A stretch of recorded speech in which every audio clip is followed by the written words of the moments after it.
Então, boa tarde, pessoal. Tudo bem com vocês? Sejam todos muito bem-vindos a mais uma miniconf organizada pelo Laboratório de Inovação da Justiça Federal de São Paulo, o JuSPLab. E hoje a gente vai falar sobre TDAH. E quem vai falar mais sobre isso para a gente é a Carla. A Carla, que é a supervisora do Centro de Justiça Restaurativa de São Paulo, Sejuri, é graduada em Letras e pós-graduada em Pedagogia Social pela USP e graduanda em Psicologia pela FMU. Então, a palavra toda sua, Carla. Obrigada, JP. Ó, gente, eu convido a quem puder abrir as câmeras, viu? Eu me sinto mais conectada quando as pessoas abrem as câmeras, então, se puder, fazer esse convite. Aí, prima. Aí, legal. Quem puder abrir as câmeras, eu fico agradecida. Obrigada por estarem aqui, por estarem ouvindo essa palestra e vendo sobre este assunto. Eu não esperava essa repercussão grande para esse tema, né? Que eu achei que era um tema tão assim, né? Tão específico, tão direcionado, que eu não esperava, de fato, que as pessoas viessem, né, para esse tema. E, e eu acho que eu quis fazer esse tema porque, bem, eu acho que eu preciso contar um pouco do meu lugar de fala para vocês entenderem um pouco, né, quem é que vai contar isso para vocês. Então, eu sou a Carla e eu fui diagnosticada com transtorno de déficit e atenção e ansiedade depois de uma depressão que eu tive muito forte quando eu tinha 27 anos. E aí, desde então, hoje eu tenho 49 anos, então são muitos anos lidando com essa questão, com sintomas e fazendo tratamento, terapias e remédios e não sei o que lá, não sei o que lá. E aí, recentemente, né? E aí tem toda. E aí, hoje, talvez vocês saibam um pouco mais da minha vida do que talvez vocês gostariam, porque eu acho que um exemplo prático ele pode ser é, muito elucidativo mesmo, né? Para que as pessoas entendam, tá, do que está falando, né? Então, eu acho que vale bastante a pena eu contar um pouco. Mas é bem numa perspectiva pedagógica mesmo, tá? E, bem, e eu acho que eu quis fazer esse tema agora, porque recentemente eu decidi fazer uma nova formação, decidi fazer psicologia, e já fazia muito tempo que eu não estava tomando medicação, né? Nem para depressão, nem para o TDAH. E aí, depois, nesse primeiro semestre, né, eu cheguei a um estado de exaustão muito grande, muito grande. Eu fiquei muito, muito, muito desacorçoada. E eu fiquei muito triste, assim, com isso, que eu falei, caramba, por que isso, gente? Que saco, né? Estou fazendo terapia, então, terapia, cheque. Trabalho numa coisa que eu gosto, cheque. Estou estudando uma coisa que eu gosto, cheque. Estou fazendo a minha atividade física, tipo, não tinha nada exatamente de errado. Tudo que era proposto para eu fazer ou ler era o que eu queria fazer e ler. E ainda assim eu estava absolutamente exausta. Exausta. E aí eu percebi que na faculdade, por exemplo, eu ficava muito desconfortável quando os professores começavam a falar do transtorno do déficit de atenção, né? Começava a falar do DDA, eu ficava meio desconfortável, entendeu? Aí eu falei, meio, né? Aí eu falei, ai, gente, porque parece que só tem DDA no mundo, né? Não tem mais nada. Eu falava, olha que saco. Aquilo me incomodava, né? Aí, claro que logo eu percebo, né? Porque eu sou uma pessoa que faz terapia há muitos anos. Eu falei, nossa, como esse assunto ainda dói em mim, né? E aí eu entendi, né, que de fato eu conseguia realmente estar muito bem, levando a vida, trabalhando, cuidando da filha, né, fazendo a vidinha girar, mas a hora que eu coloquei a faculdade junto, aí não deu. Aí faltou perna, né? Faltou perna. Então eu quero falar um pouco disso. O que é essa perna que falta, né? Como é que a gente chega nesse lugar? Quero muito falar do DDA eu falo muito DDA, tá, gente? Mas quando eu falar DDA, vocês entendam TDAH, porque na minha época, quando eu fui diagnosticada, a gente vai ver isso, a gente falava DDA. Eu tenho uma dificuldade de falar TDAH. Então, DDA igual TDAH, tá? Então, eu quero muito contar para vocês um pouco dessa questão do DDA nas relações. Então, para isso, a gente vai passar por algumas questões que eu vou trazer. A gente vai falar um pouco da biogênese, um pouco de neuroquímica. E vamos explorando um pouquinho isso daí, né? E aí, para a gente começar, para aquecer os motores, eu vou compartilhar um videozinho com vocês, né? Porque eu quero falar sobre o TDAH em vários lugares, né? E aí, nada melhor do que começar pela infância, né? Então, eu vou passar um videozinho para vocês darem uma olhada.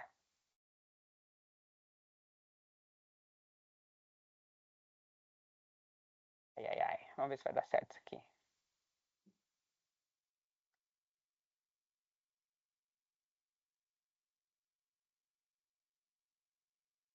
Vocês estão vendo esse que é das duas crianças, né?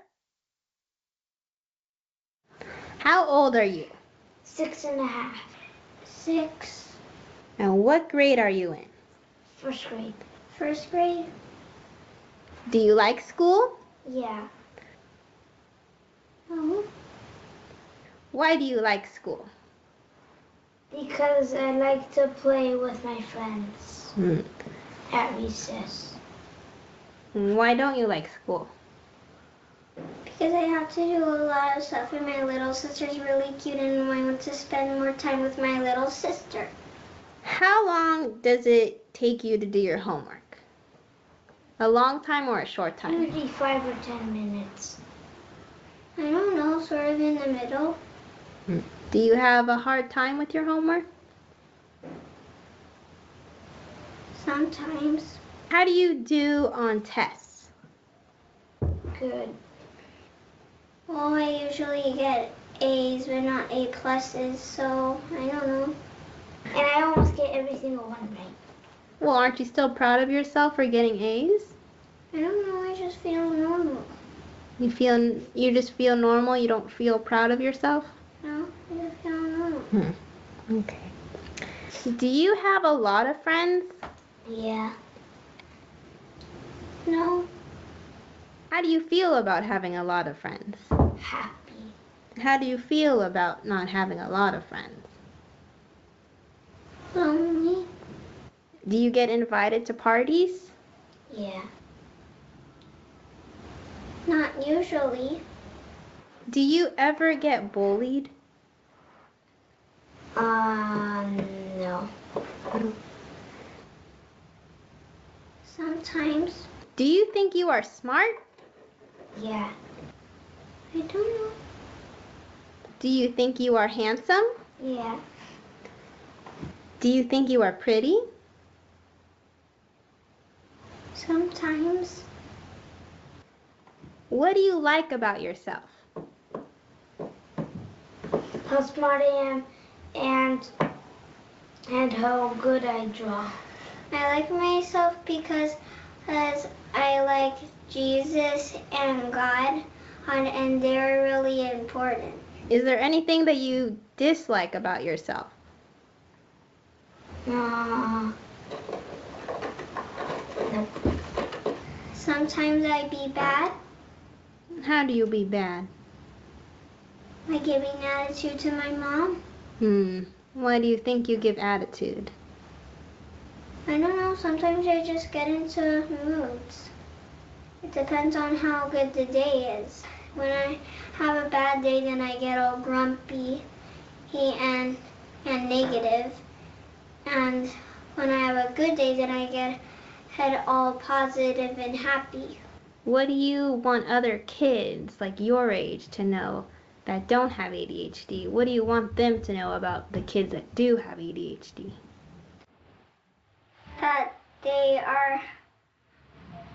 That they are better at listening than them, and that they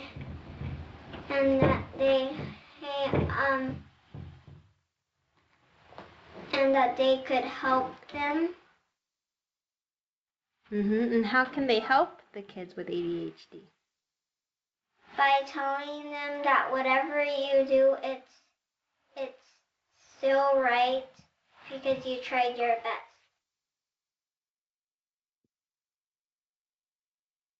O transtorno do déficit da atenção atinge cerca de 5% das crianças entre 4 e 17 anos.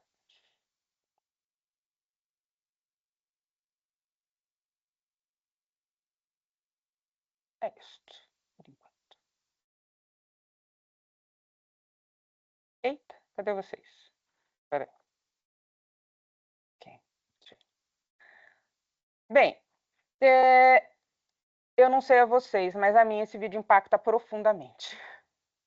Né? Então, a gente tem duas crianças da mesma série, da mesma idade, e como que essas crianças têm uma percepção de si mesmo. Né? Então, o menino fala que ele gosta dele mesmo, que ele gosta da escola, que ele gosta dos amigos, que ele é convidado para as festas. E ele sabe falar de coisas boas que ele fala que ele faz desenhos, né? A menina, ela usa muito a expressão sometimes, às vezes. Não sei bem, né? E como que essa menina se sente? Como que ela fica, né? O menino ele está sentado, relaxado, né? Lá na cadeira, passa assim, bem para trás. A menina ela está em pé, tensa, olhando para o lado o tempo todo. E acima de tudo, ela não consegue ter percepção de si mesma. Ela fala que ela tem muita dificuldade na escola, mas ela tira A. E como que você se sente como você quando você tira A? Ah, normal. E a lição de casa é muito difícil porque eu quero brincar com a minha irmã, que é mais nova, né? E aí quando fala se tem alguma coisa nela que ela não gosta, ela diz, às vezes eu sou má. Mas por que que você é má? Ah, eu sou má porque às vezes eu desrespeito a minha mãe. Por quê? Ah, porque eu mudo de humor. Então, se eu tenho um dia bom, eu fico mais positiva. Se eu tinha um dia ruim, eu fico mais negativa. Então, vocês vejam, é uma menina de 6 anos.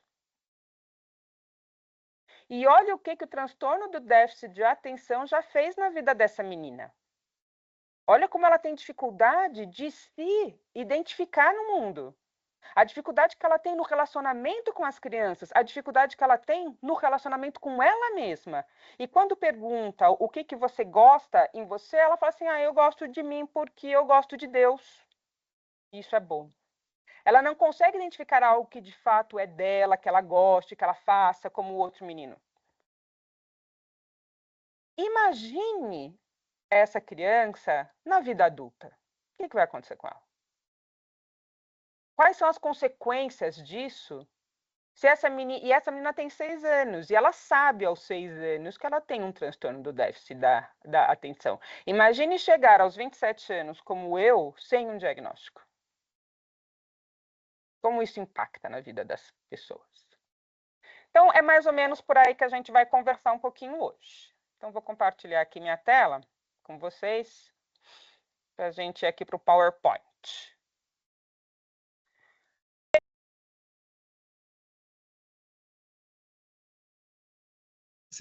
Cara, você tá muda.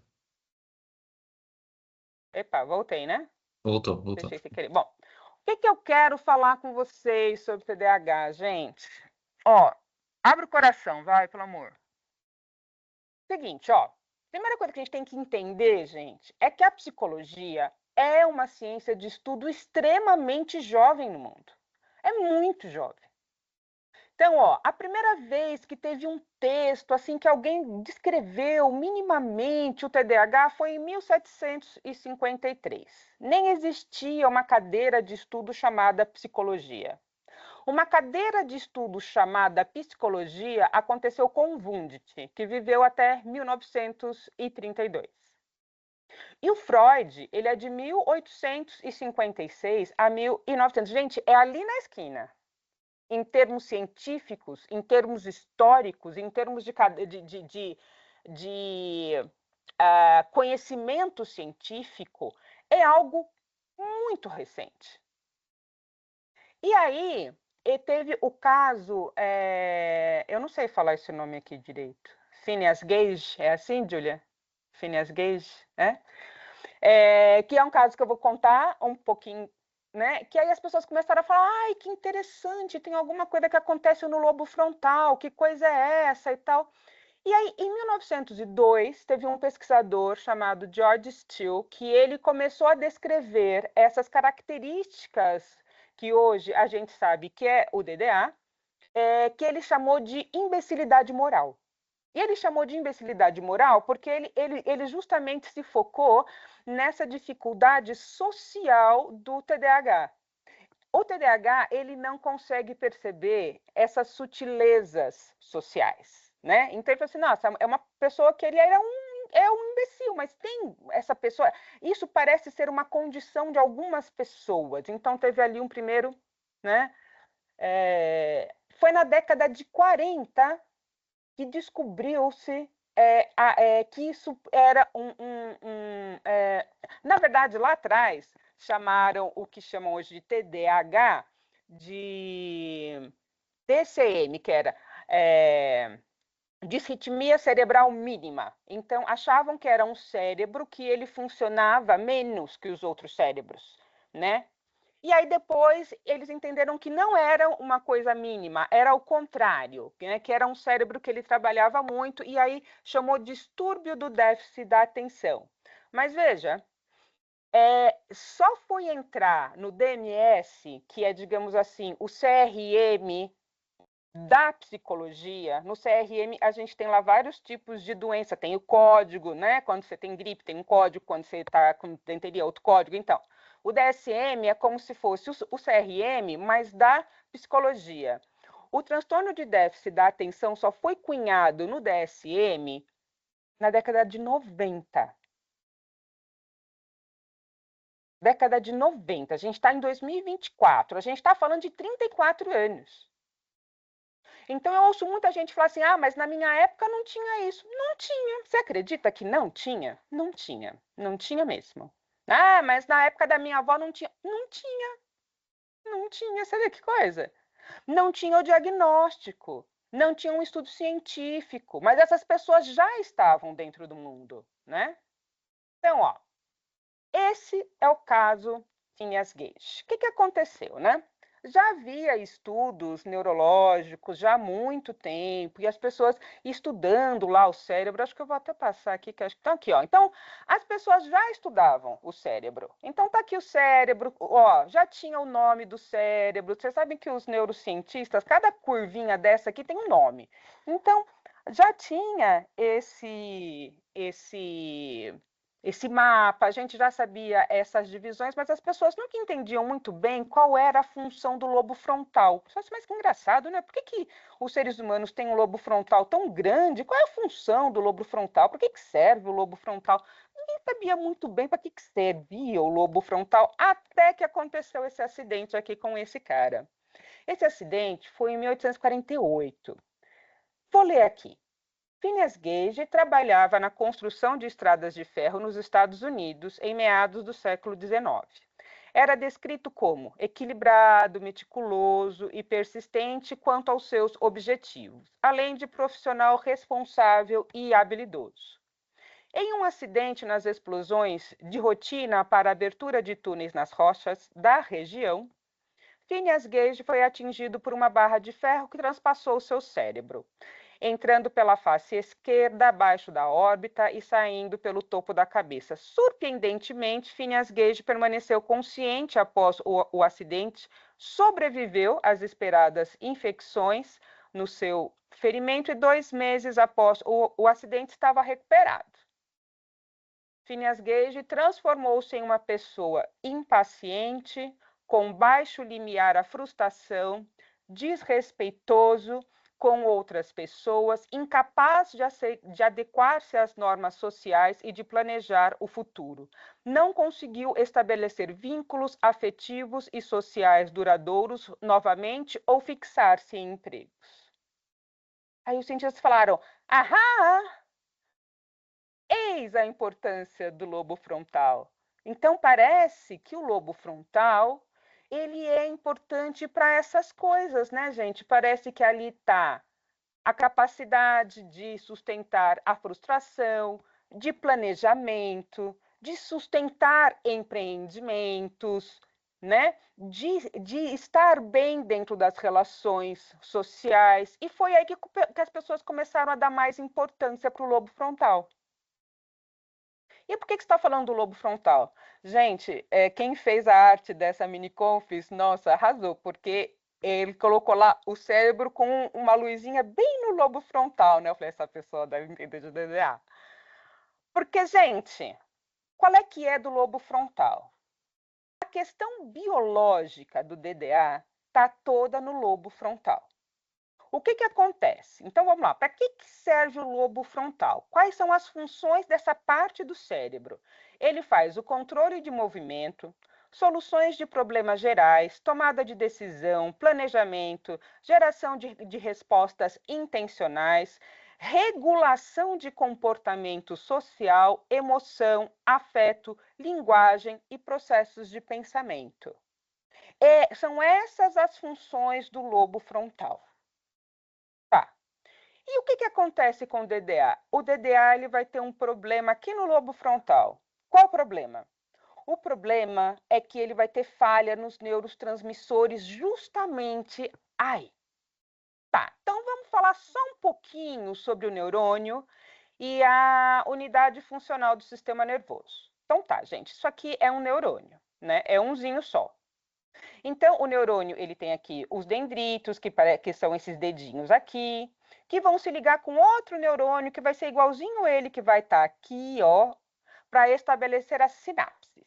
Então, o neurônio ele é bem grandão, aí ele tem essa bainha de mielina que ajuda no processamento. Então, assim, se a gente dependesse só do neurônio, ia ser muito ruim, porque a informação ia demorar muito. Então, essa bainha de mielina, que está aqui, que é uma proteína, ela faz com que essa informação, ela não vai correndo assim, é como se ela fosse saltando, né, de uma bainha para outra para chegar mais rápido, para ter o arco reflexo. Você lembra que vocês estudaram o arco reflexo? Eu acho que talvez vocês lembrem.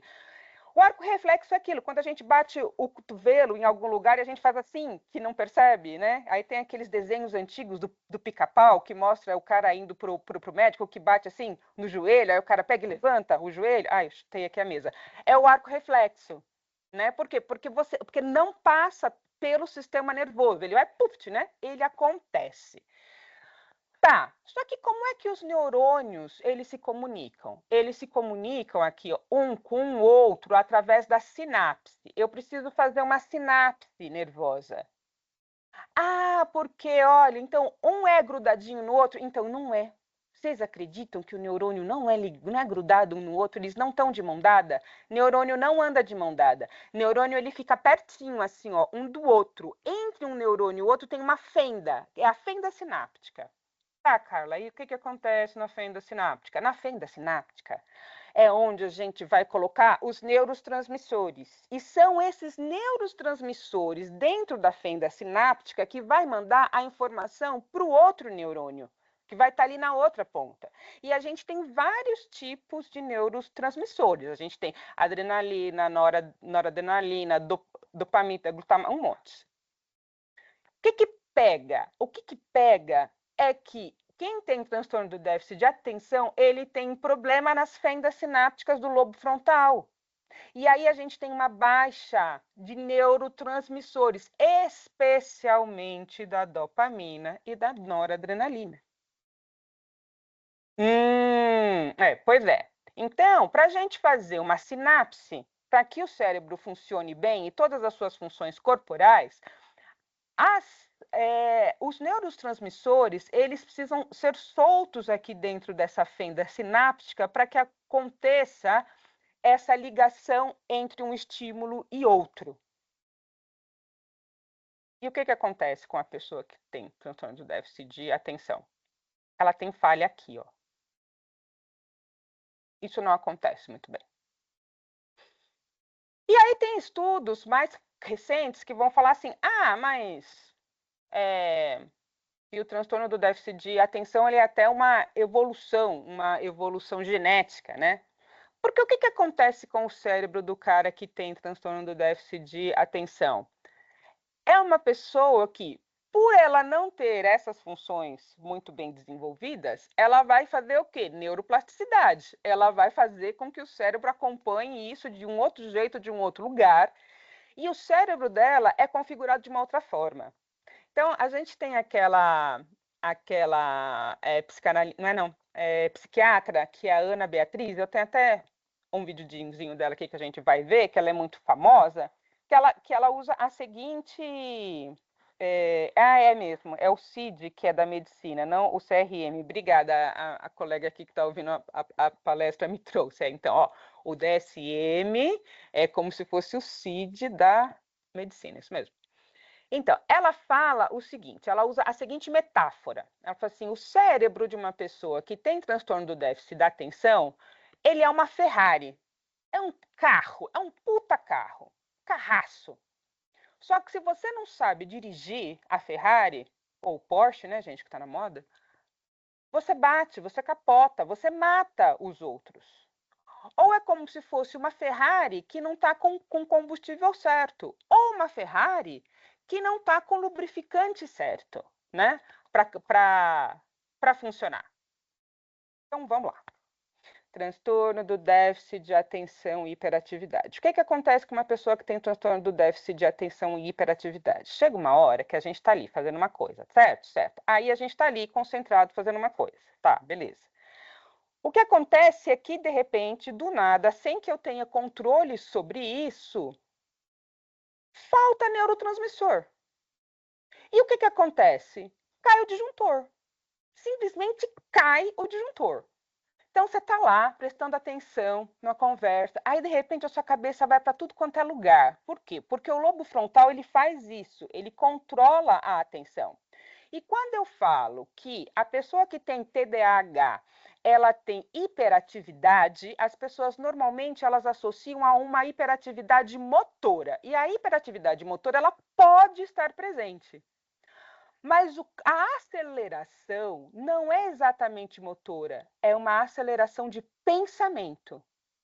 O cérebro do DDA, ele pensa muito e pensa sem filtro. Então, a pessoa, quando ela está normal, relaxada, que ela não está em hiperfoco, ela está aqui, mas ela está ouvindo que está caindo chuva lá fora, ela está ouvindo que passou o avião, o gato que passou embaixo da mesa. Então, é um cérebro acelerado e sem filtro. Então, existe aquele movimento, aí daqui a pouco cai o disjuntor. E aí cai o disjuntor, aí você estava lendo lá uma página, você continua lendo a página, assim, né? Só que aí, de repente, seu olho está aqui, mas a sua cabeça está...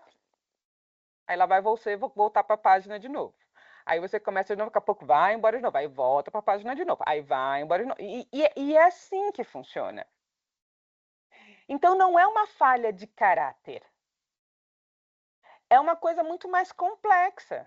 Se fosse assim tão simples, seria ótimo, mas não é assim tão simples. Então, começar a contar um pouquinho da minha história para vocês verem como é que isso pode acontecer na vida de uma pessoa, né?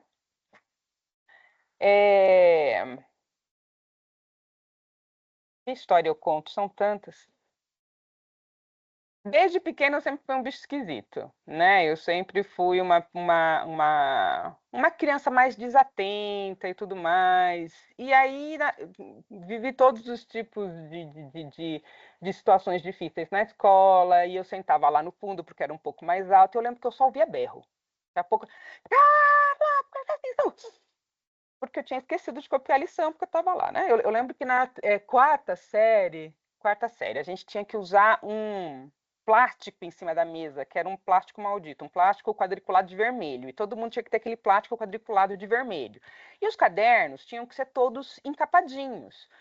Gente, eu achava incrível as minhas amigas, porque elas guardavam assim, ela pegava aquele negócio, ela dobrava e ela colocava dentro da mala. Eu ficava de cara com aquilo, porque eu simplesmente catava o plástico, fazia assim e enfiava dentro da mala. E os meus cadernos? Meus cadernos viviam sem capa, perdido por aí. E as minhas notas? As minhas notas eram boas, apesar de todos os berros que eu tomava. Porque é uma atenção intermitente. Saca? Ela vem e ela vai. Então, falta filtro. E tem cura? Não, gente, não tem cura. Tem controle, tem conhecimento, tem você saber como isso funciona, para que você aprenda como isso rola, para que você consiga criar uma forma de se organizar com o transtorno do déficit de atenção.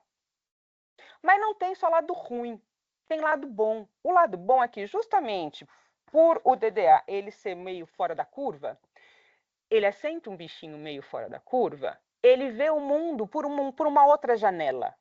Então, Einstein, por exemplo, era TDAH. Mozart era TDAH.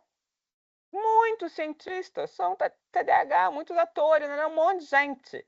Só que o lance é você conseguir extrair desse cérebro o melhor dele, né? E entender que não é uma falha de caráter, não é uma questão de vontade, é uma questão que não funciona bem. E aqui eu fico muito sensibilizada, e aí eu vou traçar aqui um paralelo entre o TDAH e a diabetes. Não, pensa nisso? Então, assim, ó, a diabetes já tinham estudos de 500 anos antes de Cristo na Índia, que as pessoas já identificavam que tinha alguma coisa estranha na urina de algumas pessoas. Então, já se sabe que existe alguma coisa relacionada a açúcar no sangue, ó, há muito tempo. E aí, lá na frente, foram descobrir que tinha uma questão com o pâncreas, com o funcionamento do pâncreas, que ele não estava bom. E esse funcionamento do pâncreas, ele não sendo bom, ele não conseguia processar a insulina, gerar insulina, lá que negócio que não dava certo. 2024 faz 102 anos, mais ou menos, da descoberta da insulina. Então, veja, o seu bisavô também não tinha esse negócio de tomar insulina. Não tinha esse negócio de tomar insulina, né? E da mesma e é curioso que quando eu falo para uma pessoa assim, quando uma pessoa é diagnosticada com diabetes, o médico fala assim, olha, você vai precisar tomar insulina? Ninguém chega para ela e fala assim, ai, para com isso, imagina. Não, olha, você tem que mudar a sua cabeça. Você tem que mudar a sua cabeça e você tem que controlar. E você vai ficar dependente de insulina? Ninguém fala isso. Agora, assim como diabetes e insulina, vai adiantar uma pessoa que é diabética, que depende de insulina, ela só tomar insulina? Adianta se ela não mudar a alimentação? Atividade física? Não vai adiantar, gente. Se não comer na hora certa, não vai adiantar. Então, quer dizer que só a medicação no TDAH não vai dar resultado? Não, não vai. Estou aqui para te dizer que não vai. Não vai. Mas é injusto a gente chegar para pessoas neurodivergentes que sofrem de transtorno do déficit de atenção, depressão, transtorno bipolar e mandar ela ler livro de autoajuda.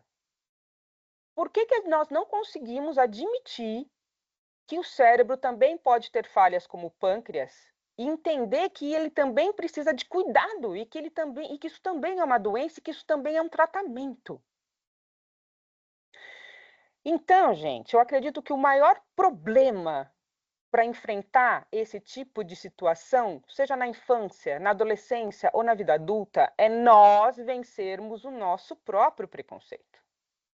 Então, vou contar mais um pouquinho da minha história. Então, já fazia terapia há 6 anos. E aí eu entrei na USP, estava fazendo letras. E aí eu comecei a dar aula. Aí a USP entrou em greve, acontecia muito. E aí, nessa época, me chamaram para dar aula em tudo quanto é lugar. E eu dava aula em cursinhos, né? Cursinhos preparatórios. Então, eu dava aula no Ângulo, eu dava aula no cursinho da Poli, eu dava aula em vários cursinhos por aí. E aí, me chamaram para dar mais aula, e a USP estava em greve, eu dei esse monte de aula, e aí me convidaram para escrever um material. E aí, depois, uma parte de um livro, e eu fui pegando, e papapá, eu fui fazendo. Gente, eu entrei em estado de exaustão. Completo estado de exaustão. Assim, eu não aguentava mais. E aí a USP voltou de greve. Aí eu falei, agora eu tenho que ir para a faculdade, né, gente? A sensação que eu tenho é que é como se eu tivesse, sabe aquela batida do Ayrton Senna lá naquele muro? Quando eu me lembro dessa época, a sensação que eu tenho é que eu bati num muro, assim, sabe? Num muro, assim. Foi assim.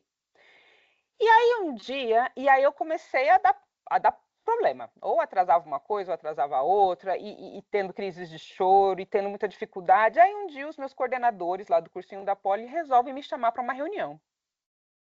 E eles queriam saber por que eu estava deprimida. Carlinha, será que você está deprimida? Por que você não sei o que lá? Não, Eva. Aí o Ronaldo. Mas, Carla, será que você não está deprimida? Por que você não. Aí eles estavam lá tentando entender e ter o controle do porquê que eu estava daquele jeito.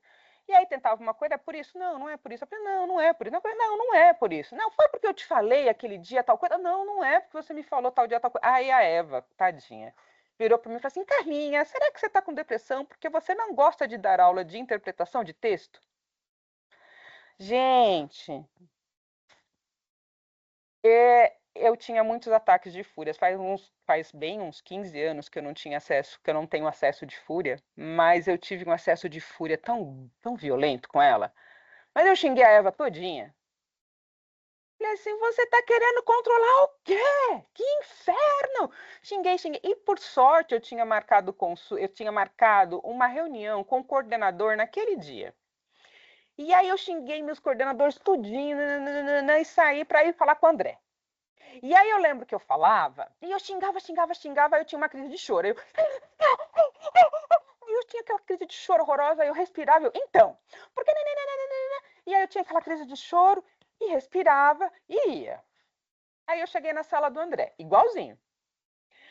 Porque eu fiz uma reunião agora com o André, com o Ronaldo e a Eva, e aí eu tive aquela crise de choro, e aí eu voltava. Eu tinha crise de choro e voltava. Aí bateu o primeiro sinal. Eu falei, André, agora eu tenho que ir embora porque eu tenho que dar aula. Ele disse, não, espera só um pouquinho, eu só vou ali fazer uma coisa. Já volto. É um segundo. E aí ele foi, demorou para voltar, bateu o segundo sinal, catei o material para ir para a sala de aula. A hora que eu estava na porta, ele pegou e falou assim, Carla, você não vai para a sala de aula. Tem um táxi aqui embaixo te esperando, você vai para um psiquiatra agora. Eu falei, não vou. Vai, porque é um psiquiatra caríssimo, eu estou te pagando a consulta, você vai. Aí fui. Imagina, xinguei o psiquiatra todinho. Aí eu cheguei lá, Dr. Rubens Pitliuk, se vocês quiserem dar um Google aí depois. Eu cheguei lá, e aí ele falou assim para mim, olha, você tá com uma depressão muito grande, você tá muito ruim, eu vou te afastar lá do cursinho, e você vai tomar esse remédio aqui, sei lá o que ele passou na época, e você vai mudar de terapeuta. Eu falei, não vou trocar de terapeuta, eu tô com o Fernando há 6 anos, não, você vai trocar de terapeuta. Olha, aquela briga, eu e ele. Bom, comecei a tomar o remédio, não adiantava nada.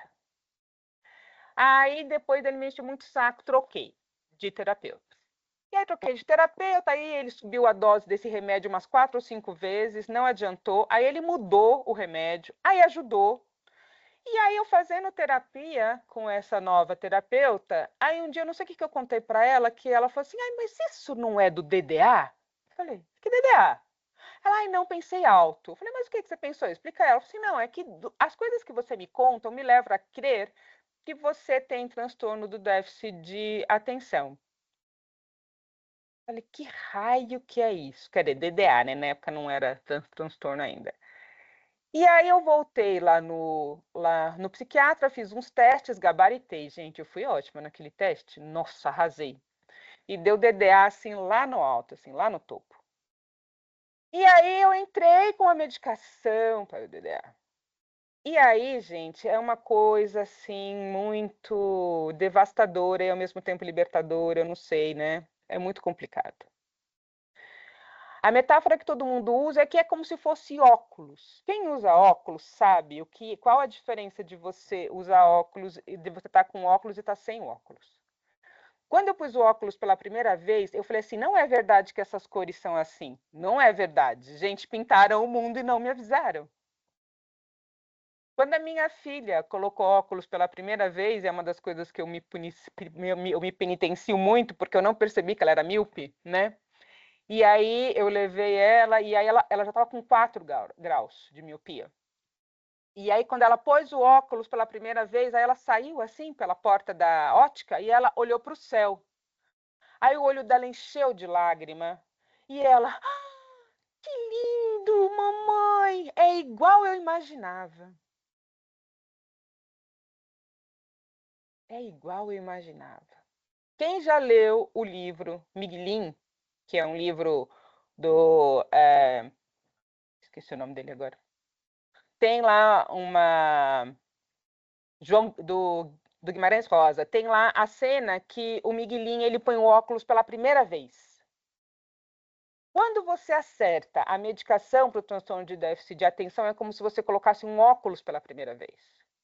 Porque coisas que você levava uma vida para conseguir fazer e para conseguir se organizar, é outro mundo, é outra leitura, é outra ótica, é outro tudo. E aí eu tive que começar a fazer treinamento para entender que o meu jeito não é o jeito da maioria das pessoas. E a forma como eu impacto as pessoas é muito diferente da forma como a maioria das pessoas impactam umas às outras. Então, assim, quem convive comigo sabe que eu sou um bichinho esquisitinho mesmo. Eu falo alto, eu dou risada alta, eu tenho umas coisas assim, eu lembro das coisas. Nossa! E aí as pessoas, nossa, o que aconteceu? Então, assim, isso é desde sempre, gente. É sempre assim. Hoje, eu fui para a faculdade, aí eu estava lá, e aí alguém teve a santa ideia de desligar o ventilador. Na hora que desligaram o ventilador, eu, graças a Deus, meu Deus, que eu não aguentava mais esse barulho. Mas assim, saiu. Aí o pessoal, a Carla chegou. A Carla chegou, porque a Carla ela tem essas coisas, né? Então, para vocês terem mais uma historinha, para a gente entender essas dimensões, porque isso não é só engraçado, é complicado. É complicado. Eu lembro que quando eu entrei pro TJ, eu entrei e aí depois eu fui transferida para engenharia. E aí a minha chefe, a minha nova chefe, foi me recepcionar e ela estava me explicando sobre a engenharia e como funcionava. Só que ela já tinha explicado e eu já tinha entendido. E ela estava explicando e eu tinha que prestar atenção. E estava muito difícil eu prestar atenção. Aí eu peguei assim a minha garrafinha de água e eu comecei. E ela falando, e eu com a garrafinha de água aqui, ó. E aí ela continuou falando, e eu tentando me controlar, aí eu comecei a andar assim de um lado para a garrafinha d'água. Imagine você diante da sua chefe, da sua pessoa que vai ser a sua chefe, soprando uma garrafinha, andando de um lado para o outro. E aí eu me dei conta do ridículo, aí eu peguei e sentei, eu falei, pronto, Silvia, pode falar, meu, eu vou prestar atenção. Não, parei. E aí eu usei toda a força da minha vida para conseguir ouvir a Silvia até o final. E o que eu não podia dizer para ela que eu já tinha entendido e ela não precisava mais me explicar. Mas era também falta de educação eu ficar soprando uma garrafinha na frente dela. E aí, nesse mesmo dia, eu fui fazer entrevista com o diretor. E funcionário público não é demitido, né, gente? Ai, meu Deus. Aí eu fui fazer entrevista com o diretor, que chamava Amável Leão. Eu falei, mano, um cara que chama Amável Leão, velho. Não, é muito contraditório o cara de Amável Leão. Aí eu já tava com... É muito engraçado. Eu falo, Amável Leão, né? Aí, ai, Carla, pode entrar, pode entrar. Entrei na sala. A hora que eu entrei na sala, aí tinha aquela mesa, né? E tinha aquele vidro em cima da mesa. E aí, o que tinha embaixo do vidro da mesa? Um puta leãozão, assim. Aí eu sentei e eu vi aquele leão. Aí eu fiquei assim, ó. Porque, mano, era muito difícil pra mim não rir. Aí eu... E ele falando, e o que ele falava já era... Porque eu tô aqui no Amável Leão e no leão lá na mesa. Aí daqui a pouco eu pego assim, chego um pouco mais perto e eu olhei pra gravata dele. E a gravata dele, gente, adivinha do que era a gravata dele? Gravata de leãozinho. Eu não aguentei a hora que eu vi a gravata dele. Eu comecei a rir. Eu tinha uma crise de Aí eu falei, não, velho, trabalhar com um cara que chama Marvel Leão já é fora da curva. Você entrar na sala do leão e ver um leão na mesa, eu já percebo que é uma pessoa que não tem problema de autoestima. Agora vem você com uma gravatinha de leão, cara, a gente vai fazer um puta de um par. Ele se assustou, afastou a cadeira, assim, sabe? Aí ele catou a gravata dele, olhou para a gravata, olhou para mim, olhou para a gravata, olhou para mim. Seja bem-vinda. Tipo, e aí, Carla? E aí que de vez em quando isso acontece, entende? E é só engraçado? Não, gente, é complicado também. E aí, o que aconteceu dessa vez que o Dr. Rubens Pitliuk virou para mim e disse assim, Carla, você tem transtorno do déficit de atenção e você está deprimida e você está com a sua química toda zoada, a gente vai ter que arrumar isso primeiro antes de você voltar a dar aula. Mano, parar de dar aula em cursinho em outubro não é de Deus, não. Outubro é outubrite, os alunos estão malucos, todo mundo querendo aula, sabe? Pô, tinha um vínculo. Eu queria voltar para a sala de aula. Eu recebi tanto presente daqueles alunos, que na época eu dava aula para 6 mil alunos. Eu recebi um tanto de presente, porque as pessoas me adoravam, né? E aí eu não podia voltar para a sala de aula. E eu queria me convencer de que eu não tinha, especialmente a depressão. Falei, não tenho depressão, não tenho depressão. E aí nisso eu tive que fazer uma perícia. E aí eu fui passar com o médico do sindicato. Aí eu cheguei lá no médico do sindicato, oi, tudo bem? Boa tarde. Eu contei para ele a história, né? Ele, você sabe que eu não acho que você está deprimida? Não acho. Eu acho que você também. Será que não é mais uma questão física? Será que não é um problema de tireoide? Mano, era tudo que eu queria ouvir. Era tudo que eu queria. Ele, olha, eu vou atestar aqui esse tempo de afastamento e tal, mas talvez não seja. Era tudo que eu queria ouvir. Aí você vê como a pessoa é sem noção. DDA igual, sem noção. Aí eu saí de lá e fui para um hospital, E eu tinha convênio, né? Porque eu não lembro qual hospital que eu fui, mas era um hospital ali, sei lá, só sei que eu cheguei lá, uma galera no pronto-socorro, e eu fiquei lá esperando, e aí quem me atendeu foi um médico japonês.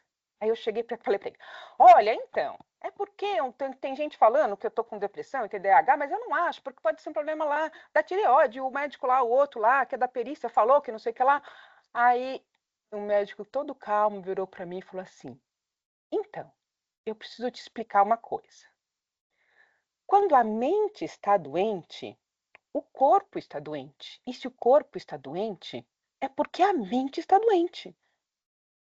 Eu olhei para ele e falei, não, você não entendeu. Aí eu peguei e fui explicar de novo. Aí ele, então, o que você precisa entender é que o que você quer, não tem. Você quer um exame de laboratório que mostre assim, ó, tá escrito aqui, ó, depressão. Não tem. Você quer um raio-x da sua condição. Não tem. É um exame clínico mesmo. Porque, olha, Carla, não é mente e corpo. É assim, ó, se a mente está doente, o corpo está doente. E se o corpo está doente, a mente está doente. Não, você não está entendendo. Gente, eu fiquei 40 minutos no pronto-socorro, lotado com um médico japonês me dizendo que se o corpo está doente, a mente está doente. Se a mente está doente, o corpo está doente. E qual era o problema ali? O problema ali era eu não conseguir aceitar que eu estava vivendo uma doença neuroquímica. Porque eu também achava que eu podia curar isso com livro e oração. Então, o primeiro grande preconceito que a gente precisa quebrar é o preconceito nosso em relação a nós e nossos filhos. Ah, mas o que os outros vão pensar? Olha, o que os outros pensam é apenas o que os outros pensam. O problema é quando você entende que um problema de depressão não é um problema. O problema é quando você entende que se aos 40 anos você não teve o diagnóstico de transtorno do déficit de atenção, então que não adianta mais. Como não adianta mais? Como que não adianta mais? Adianta. Então vamos lá, gente, para as relações. Qual é o impacto do transtorno do déficit de atenção para as relações? Vou ler aqui um trecho de um livro, que é esse livro aqui de que eu gosto muito, que é Tendência à Distração. É um livro, gente, que ele já está meio desatualizado do ponto de vista. Tanto é que no último capítulo eles falam sobre a biologia do DDA, e naquela época eles ainda não tinham entendido que era essa questão da falha dos neurotransmissores na fenda sináptica. Então eles falam: a gente não sabe exatamente o que é, mas tem um problema.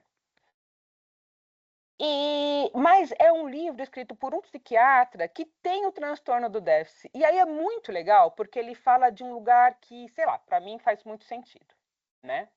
Então, como é que... Vamos começar a pensar isso para as relações. Então, vou ler aqui. Quando era bebê e na primeira infância, Max nunca gostou de ficar sozinho. Com o espírito gregário e ativo, quando aprendeu a andar, parecia praticamente impossível tornar a casa à prova de criança, tão rápido que era o Max. Esperto como era, tomar conta dele tornou-se uma tarefa exaustiva, como dissera uma de suas babysitters, um tom um pouco rancoroso. Vocês têm um bebê que dá um bocado de trabalho. Aos 4 anos de idade, o pequeno Max tinha um apelido, Mad Max. Como explicar? Ele é entusiasmado demais. Pode ser franca conosco, disse Patrick, que era o pai que estava diante de uma médica. Pediu Patrick com austeridade, esquecendo-se naquele momento de que estava cercado de ursos de pelúcia, coelhinhos e livros de história. Bem, ele quer muitas coisas ao mesmo tempo, está em toda parte. Num minuto começa uma coisa, no outro já está começando outra. É um poço de alegria, mas também pode ser muito desagregador para um grupo. No carro, a caminho de casa, Patrick disse: o que a senhora Rebecca disse é que Max é um moleque. Não, não estava, disse Silvia. Ele é um bagunceiro, como você era. Eu não era assim. Eu tinha disciplina, regras. Max não tem regras. Ele tem apenas 4 anos. Não é motivo para você ficar tão nervoso, argumentou Silvia. Você não pode deixá-lo ser apenas um garotinho. Claro, só que não um garotinho tão mimado. Ah, e eu suponho que esse comportamento é todo por culpa minha, disse Silvia.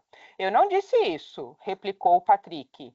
Não, você não disse, mas uma vez que fico em casa mais tempo, você deixou claro quem é o principal responsável pelas crianças. Mas, Patrick, meninos precisam de um pai. Ah, então agora a culpa é minha. Maneira esperta de virar o jogo? Então, a gente tem uma criança que tem um transtorno de déficit de atenção. O que acontece com a relação desse casal? Vira uma loucura. Porque ao tentar encontrar soluções e culpados, essa relação ela vai se degradando cada vez mais. Ah, mas é você que não é presente, mas é você que deixa ele fazer tudo o que quer. Ah, mas quando ele quer, ele presta atenção. Então, gente, o transtorno de déficit de atenção tem uma coisa chamada hiperfoco. O problema é que a gente não controla quando o hiperfoco vai aparecer, entendeu? Então, às vezes, dá a impressão que a pessoa não faz porque ela não quer. E não porque ela teve esse problema. E aí, ela pode até dar conta, e ela faz. Só que o grau de energia que ela vai gastar para realizar uma tarefa que as outras pessoas realizam de uma maneira muito fácil é muito maior. Então, certa vez eu fui fazer uma escuta com a doutora Kátia. Eu não sei se vocês conhecem, lá do Jeff. E aí a gente estava fazendo uma escuta aqui, né? E aí a gente ficou umas 2 horas e meia fazendo essa escuta. Terminada a escuta, gente, eu estava exaurida. Exaurida. E a Kátia plena. Eu falei, nossa, meu, como é que você consegue sair assim, de boa, dessa escuta tão intensa? Ela, ai, acho que é porque eu sou juíza há muito tempo, então eu acho que eu desenvolvi essa habilidade. Falei, nossa, então eu tenho que desenvolver muito essa habilidade, porque eu tô, nossa, destruída. Mas assim, eu consigo? Consigo, mas com um grau de esforço que é infinitamente maior.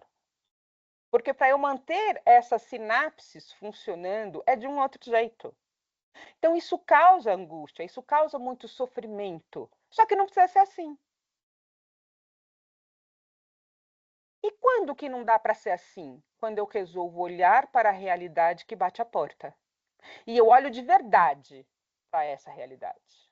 Eu olho de verdade para essa realidade. E aí agora vamos falar um pouquinho, e já vou caminhar para o fim, porque vai acabar, sobre o prejuízo do transtorno de déficit de atenção na relação com adolescentes.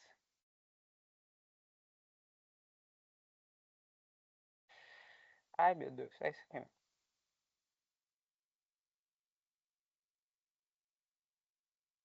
TDAH. E TDAH tem uma coisa, qual é a molécula que faz a organização? É a dopamina, que é liberada no lobo frontal, que deveria fazer a gente se concentrar e organizar. O que acontece? Nascemos com menos dopamina. Só que tem que, quando a gente está num estresse desse, do tudo ou nada, o terceiro sinal, você libera altas doses de noradrenalina, que é a dopamina paraguaia, com todo respeito. Ou chinesa, entendeu? Porque quando o organismo não tem dopamina, ele lança a mão da noradrenalina, amor. E aquilo numa quantidade grande funciona. Então, isso é típico do TDAH, porque nós somos TDAH. E TDAH tem uma coisa, qual é a molécula...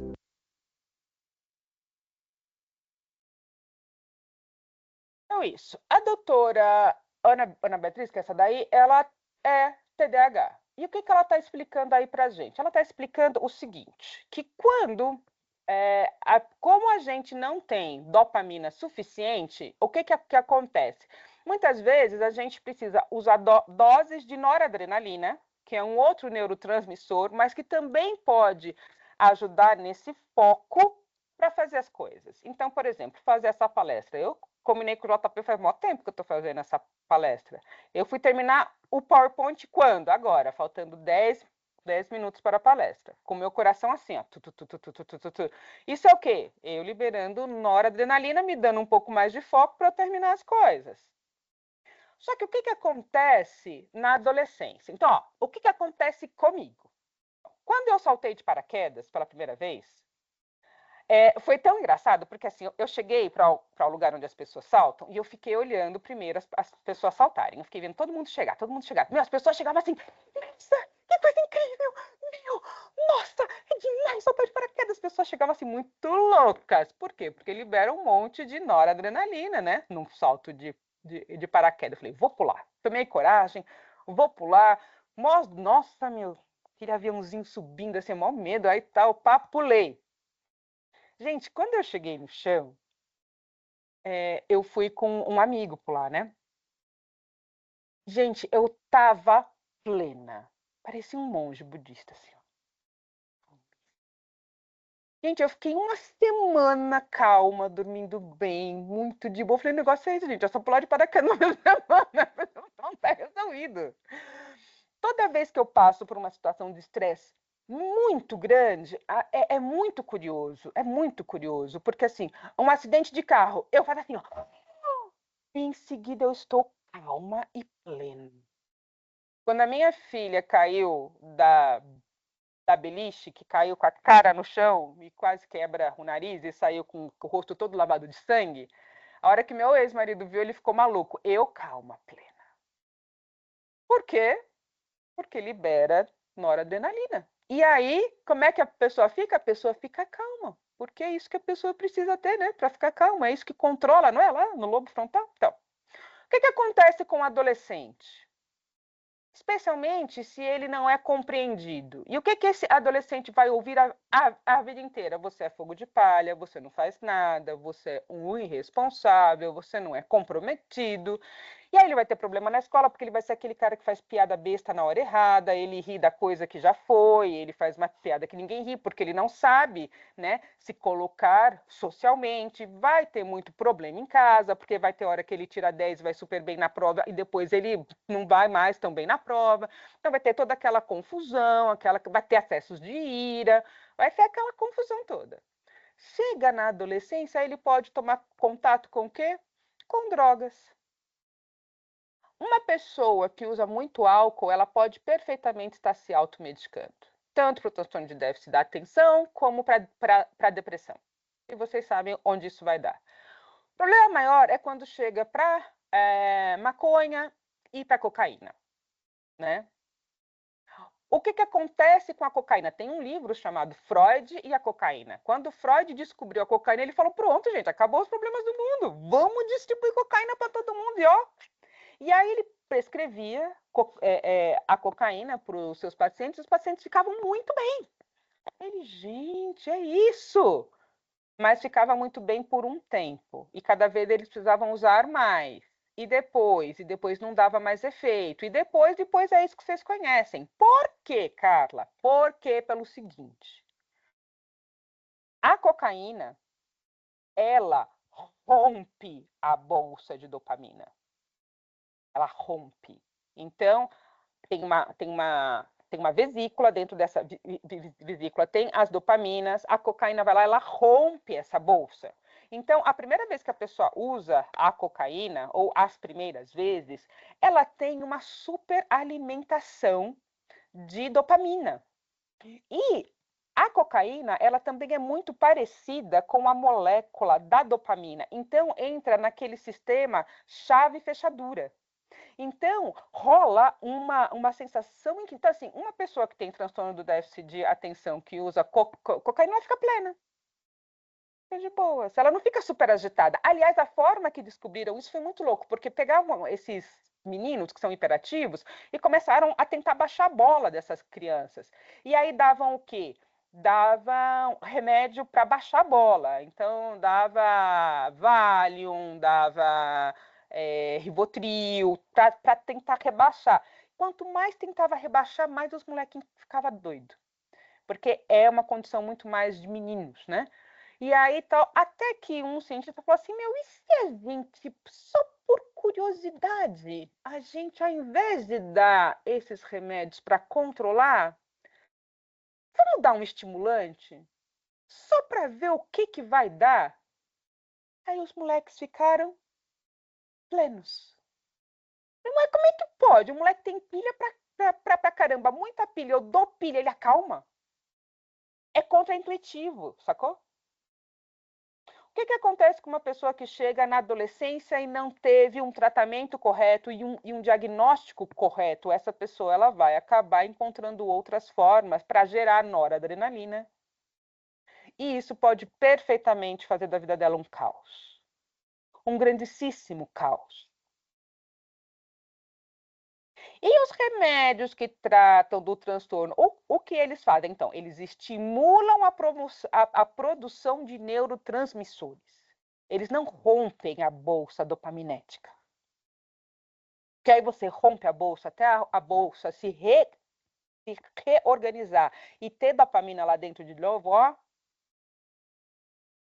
é um risco muito maior. Bem, e na vida adulta?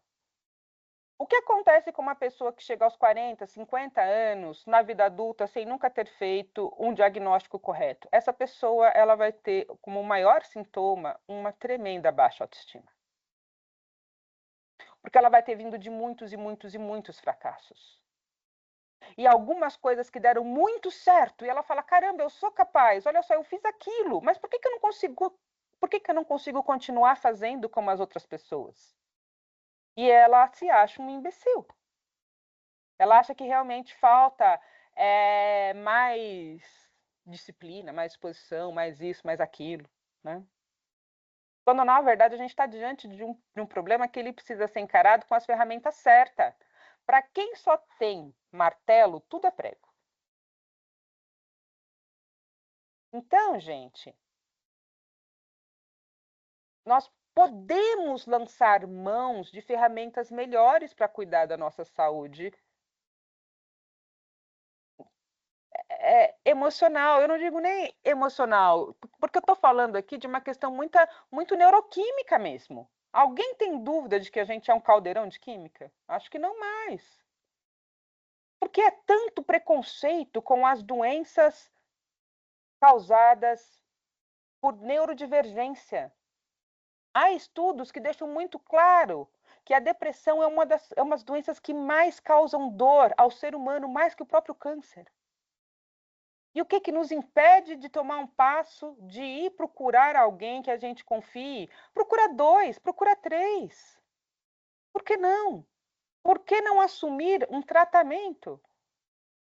Carla, você está dizendo isso porque você é super a favor de remédio? Não, não sou super a favor.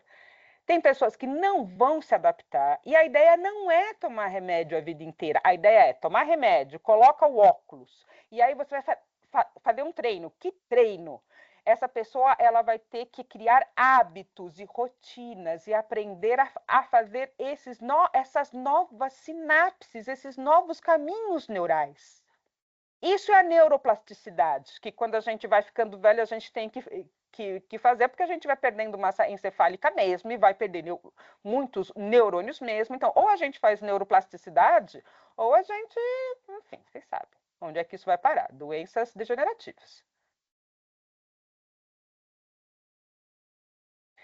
Mas tá, e aí? E aí que a gente tem psiquiatras, psicólogos. Hoje em dia, a gente tem neuropsicólogos, a gente tem neuropsiquiatras, pessoas que têm um entendimento pleno sobre isso. Será que a gente vai precisar esgarçar mais as nossas relações para isso? Será que a gente realmente precisa passar por isso, por tanta dor, por tanta dificuldade? Se a gente pode usar um óculos, é sobre isso? Tá bom, Carla, mas e se a pessoa fizer um tratamento? Rola. Rola, gente. Tem um monte de gente famosa, ó, que tem transtorno do déficit de atenção. Sabrina Sato, Sylvester Stallone, Tom Cruise, Jim Carrey, Einstein, Walt Disney, um monte, Bill Gates, Will Smith, um monte. Quando você conhece os sintomas, quando você conhece como essa doença funciona, a gente não é à toa que chama transtorno, viu? É transtorno. Quando você conhece como se livrar disso, faz os treinamentos necessários, cria uma estrutura. O que acontece com uma pessoa que tem transtorno de déficit? Ela precisa de ambientes estruturantes. E se ela não tem isso, ela vai buscar as suas estruturas nas relações. E se essa pessoa busca uma relação tóxica, ela está perdida. Mas há aqueles que não aguentam e se matam.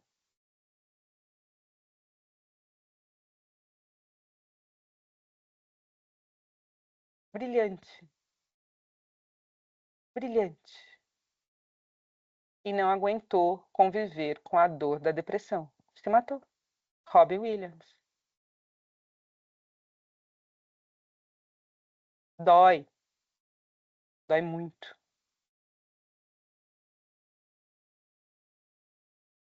Então, é possível. É possível.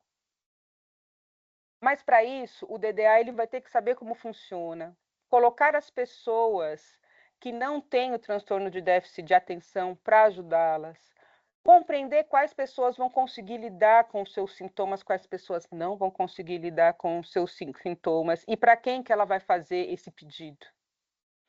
Entender que ela vai ter que criar novas sinapses e novos caminhos neuronais. E se ela conseguir ser tratada do jeito certo, no tempo certo, com a pessoa certa, se essa criança quanto antes essa criança for diagnosticada, melhor para ela e para essa família, que um vai parar de ficar jogando a bomba para o outro. Se essa criança tiver o diagnóstico certo e o tratamento certo, a chance dela se envolver com drogas ou em relacionamentos abusivos é muito menor. Se esse adolescente for diagnosticado antes, tiver o tratamento adequado, fazer toda a estrutura que ele precisa para conseguir viver, ele não vai ter relações tão dilaceradas na vida adulta. Então, por exemplo, eu estou aqui com a minha colega, a Gláucia, né? A Gláucia, ela convive comigo todos os dias. Há dias que eu estou mais organizadinha, há dias que eu estou bem desorganizada. Ontem eu estava, meu DDA estava lá em cima. Organizar essa palestra e falar sobre esse assunto mexeu muito comigo. E eu estava muito desorganizada. Mas a Gláucia, ela sustenta a minha desorganização. Então, assim, quando eu estou muito desorganizada, eu ligo para ela e falo, Gláucia, blá, blá, blá, blá, blá, blá, blá, blá, blá, e ela vai, anota, e depois ela vai me organizando. Carla, agora isso, agora aquilo outro, né? Mas todo mundo consegue lidar com esse meu... Não, nem todo mundo. Então, eu tenho que saber, pelo menos, para quem que eu posso pedir ajuda quando eu estou muito desorganizada. É possível. É possível. Eu estou aqui para dizer que é possível. As pessoas que são neurodivergentes têm uma vida menos dura, uma vida com menos altos e baixos, uma vida que quanto antes a gente conseguir tratar disso, menos relações dilaceradas e menos histórias equivocadas. E eu vou encerrar com um videozinho do Drauzio Varela. E cadê o vídeo aqui? Ai, peraí, eu acho que eu...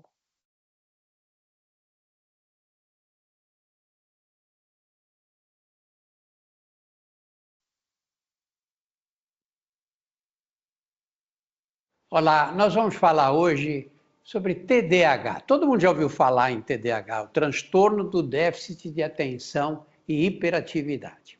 Um exemplo clássico, quase caricato do TDAH é aquela criança, um menino, uma menina que não para um segundo, que levanta, que pula no sofá, que desce, enlouquece os pais, faz uma confusão em casa, na escola não para, não consegue ficar sentado muito tempo, levanta, pede para ir no banheiro, volta, atrapalha a aula, atrapalha os próprios colegas. Esses casos são casos fáceis de identificar. Em geral, quem faz o diagnóstico até é a professora ou professor na escola, que percebe que aquele comportamento da criança é alterado, não é o comportamento igual das outras. Chama os pais, e aí os pais percebem que aquilo que eles notavam em casa acontece na escola, acontece em outros lugares. Em casa também, a criança ia fazer a lição, não para, aí vai até o banheiro, aí depois levanta outra vez, vai, pega um copo d'água, aí senta, escreve mais um pouco, aí o cachorro late, ele vai ver o que o cachorro, por que razão o cachorro está latindo. Essas crianças são encaminhadas,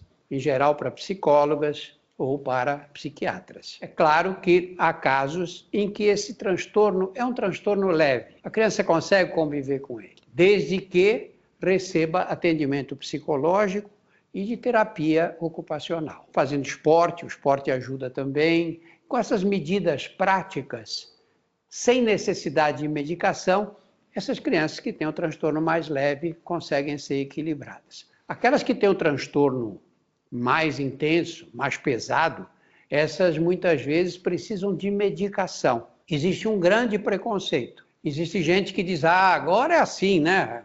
A criança vai mal na escola, dá um tratamento para ela, medica. É um exagero, agora todas as crianças precisam tomar esses medicamentos. Não, não é assim. É claro que há exageros. Esses exageros são por incompetência, por pressão da família, enfim, por vários motivos. Mas quando a medicação é bem indicada, nós temos uma resposta que costuma ser muito boa. A família percebe rapidamente que com a medicação a criança está mais calma, vive melhor, não vive naquela confusão em que ela levava o seu dia a dia anteriormente. Algumas dessas crianças que não receberam o diagnóstico e que tiveram dificuldade na escola Na adolescência, vão ter também. São aquelas crianças que os colegas acham que ele é meio avoado, ele está falando uma coisa, a gente fala, ele não presta atenção, às vezes pergunta uma coisa que acabou de ser dita, para estudar faz uma bagunça. Essas crianças, na adolescência, continuam com transtorno, porque o transtorno você não cura, você trata, mas não consegue curar. E o que é mais grave, na vida adulta, você pega um homem de 50 anos ou uma mulher de 50 anos, isso já me aconteceu várias vezes. Quando eu falo sobre TDAH, depois a pessoa me manda uma mensagem para a gente aqui dizendo, olha, eu tinha essa coisa e não sabia o que era. Então você vê pessoas que até hoje passaram a vida sofrendo com esse transtorno e não receberam o diagnóstico. Mesmo nessa fase, o encaminhamento é semelhante. As pessoas têm que ser encaminhadas para psicólogas e, ao mesmo tempo, encaminhadas para um psiquiatra, se for o caso. E, se houver indicação, pode tomar medicação, claro, não é porque não são mais crianças. E muitas dessas pessoas, na hora que começaram a tomar medicação, a vida mudou. Eu lembro de um senhor que disse, nossa, se eu soubesse disso, teria me evitado tantos problemas que eu enfrentei pela vida afora. Porque como são pessoas que não se concentram, isso tem repercussões no trabalho, repercussões na vida familiar, no próprio psiquismo da pessoa que se sente frustrada, incapaz em relação às outras. Transtorno do déficit de atenção e hiperatividade é um transtorno psiquiátrico e, como tal, deve ser tratado com acompanhamento psicológico, acompanhamento de terapia ocupacional, exercícios físicos e psiquiatras, eventualmente com a necessidade de prescrição de medicamentos. O medicamento é fundamental, mas não em todos os casos. Precisa ter sempre uma avaliação de alguém com experiência nessa área.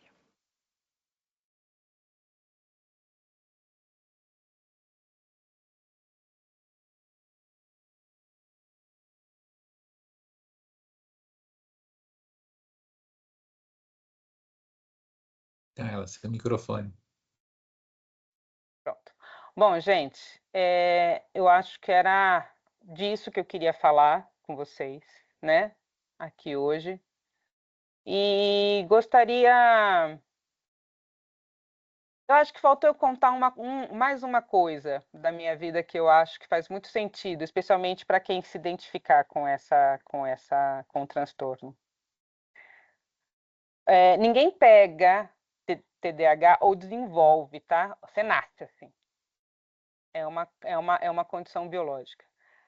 E teve uma vez que eu arrumei um emprego para trabalhar em um consultório de 2 ortopedistas. Um ortopedista tinha agenda preta e um ortopedista tinha agenda marrom. Mano, aquele telefone tocava umas 2, 3 vezes por dia. Quando tocava muito, tocava 10. E eu tinha a manha de marcar o paciente que era da agenda preta na agenda marrom e da agenda marrom na agenda preta. E aí eu fui demitida, eu também me demitiria. E eu lembro que nessa época eu falei assim, mano, se eu não sirvo para ser recepcionista de uma clínica com 2 médicos e 2 agendas, eu vou servir para o quê nessa vida? E aí, nessa época, eu decidi que, já que eu tinha sido mandada embora mesmo, e eu tinha dinheiro para pagar a conta de água e luz até o final do ano, que eu ia estudar para o vestibular sozinha também. E eu entrei na USP. Eu sou uma servidora que, se você, na época que tinha, né, gente, processo, que se você falar assim para mim, ó, Carla, ó, tá aqui, ó, um escaninho maravilhoso, tudo processo de penhora. Você só muda o número do processo, o nome das partes, o valor e o endereço. Fácil. Não é fácil? É fácil. Não me dá esse trabalho, porque eu vou errar tudo. Eu vou errar pelo menos, mano, ó, eu vou errar pelo menos uns 30% desses mandados aí do inferno. Por quê? Porque o meu cérebro não funciona para isso. Eu não consigo manter a atenção. Tipo, nossa, será que eu já coloquei o valor? Será que eu não coloquei o valor? Agora, se você me botar para atender o balcão, com com o telefone tocando, fazendo certidões na hora, ou expedir um RPV, que são mais detalhes, e bota para cá e bota para lá, eu consigo. Fazer um ofício bem difícil, tem que estudar, eu consigo, eu me dou bem. Ser facilitadora de círculo de construção de paz, sustentar escutas por 5 horas, como eu já fiz, eu consigo, eu me dou bem com isso, mas não me coloca para fazer, mandar de penhora, tudo igual, eu não consigo. Não é isso que eu consigo fazer. Não é isso que eu consigo oferecer para o judiciário.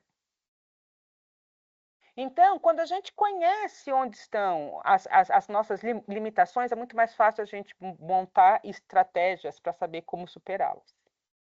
E não negando que elas existam. Bem, era isso que eu queria dizer. Eu fico aqui à vontade e eu queria muito saber se vocês têm... Nossa, eu gosto agora que eu vi o chat. Gente, obrigada. Queria muito saber se vocês têm perguntas. Eu sei que já passou o tempo, então quem quiser sair pode sair e tal. Se quiser parar de gravar, JP, não sei. Mas eu gostaria de ficar um pouquinho à disposição se vocês têm alguma pergunta para fazer sobre esse tema. Pois não, Maria Aparecida? Você está sem áudio. É quando levanta a mão, eu tenho que liberar, tá? Então, mas já liberei para você. Tem que liberar. Pronto. Pronto, Maria Aparecida. Oi. Parabéns pelo compartilhamento da sua experiência, bastante corajoso, né? Eu acho que ajudou muita gente, né? Como eu já coloquei no chat, né? Eu tenho uma filha com TDA, né? E ao longo, assim, faz um tempo que eu venho nessa caminhada, né? Porque a gente começa a gente que é mãe, identifica, não, tem alguma coisa errada, né? Às vezes a nota não diz respeito, tal. Quando era menor, ela tinha notas normais, ela nunca teve dificuldade de relacionamento. Isso não era um problema. Muito pelo contrário, ela é popular, né? Esse não é problema. Mas tinha uma coisa desde pequena que parecia que ela não ouvia. Aí a gente começa pelos testes da otorrino, né? Você faz todas aquelas avaliações e tudo normal. Aí o otorrino resolveu falar, não, vamos fazer um teste de processamento auditivo central, né? Então a gente começou por esse caminho, lá tinha uns 7 anos mais ou menos.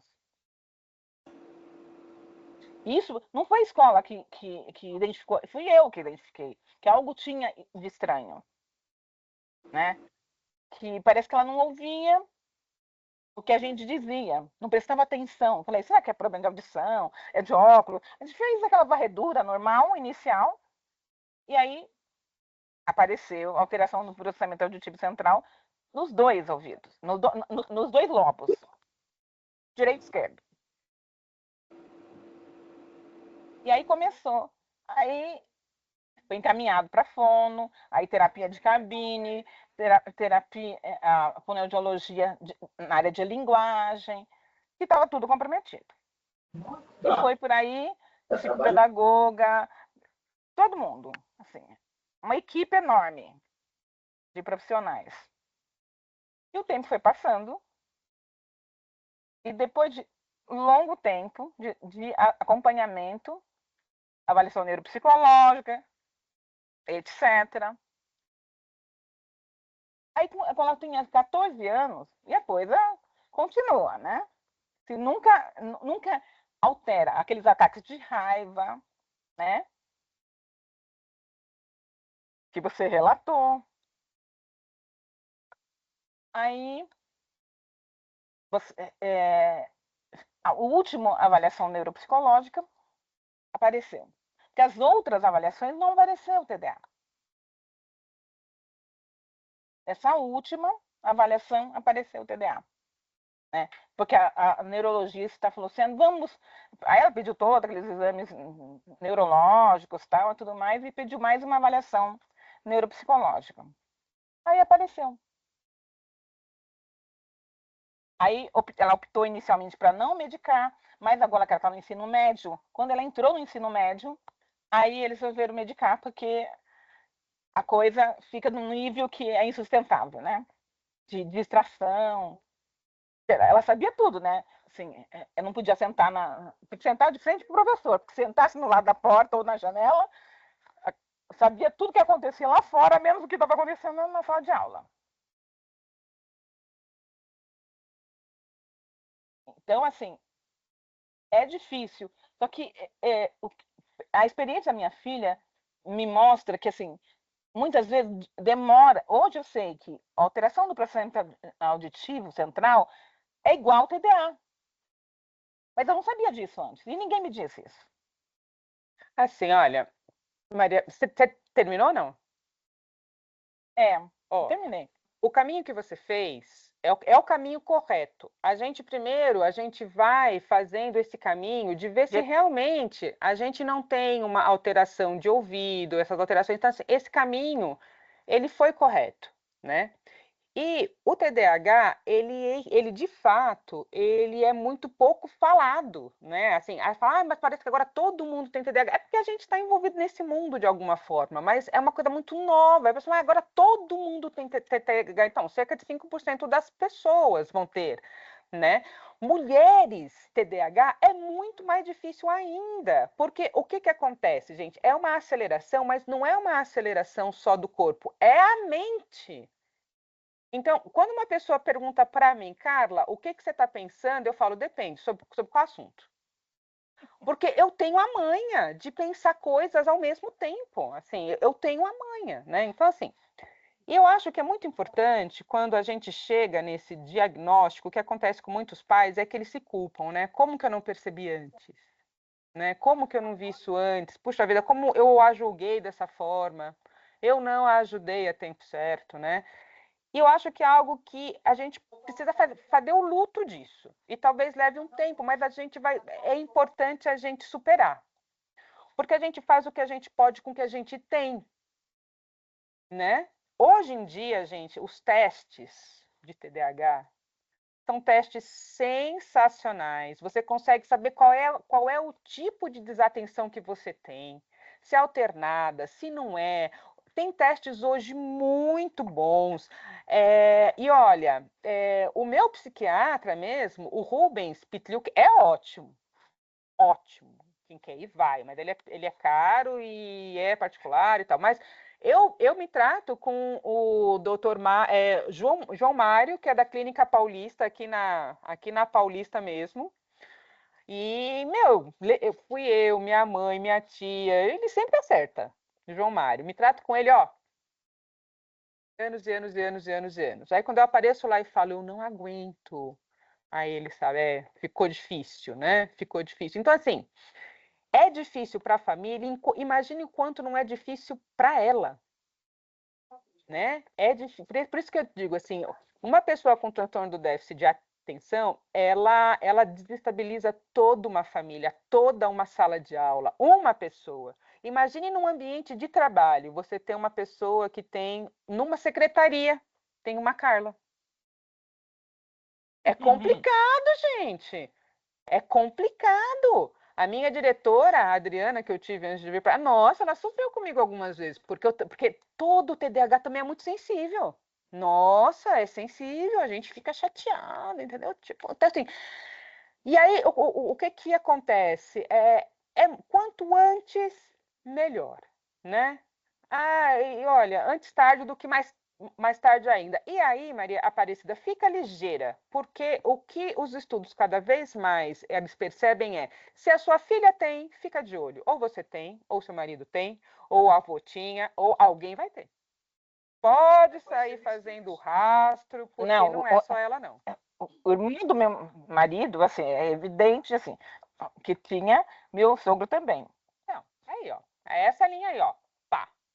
Mas essa pessoa bem tratada, bem diagnosticada, fazendo os treinamentos, não adianta só tomar insulina, lembra? Não adianta só tomar a Ritalina, não vai adiantar. Tem que fazer um processo psicoterapêutico, precisa fazer todos os treinamentos, né? Essa pessoa, a gente consegue usar o potencial de fato que essa Ferrari tem, que esse cérebro tem.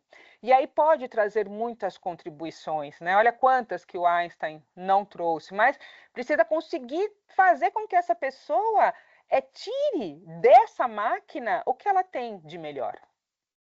Então, a minha filha está trocando de psicóloga, né? Ela, depois de 4 anos com a mesma, ela está trocando de psicóloga. Ela tá fazendo online e não dava certo online, né? Ela fazia tudo menos prestar atenção no que, entendeu?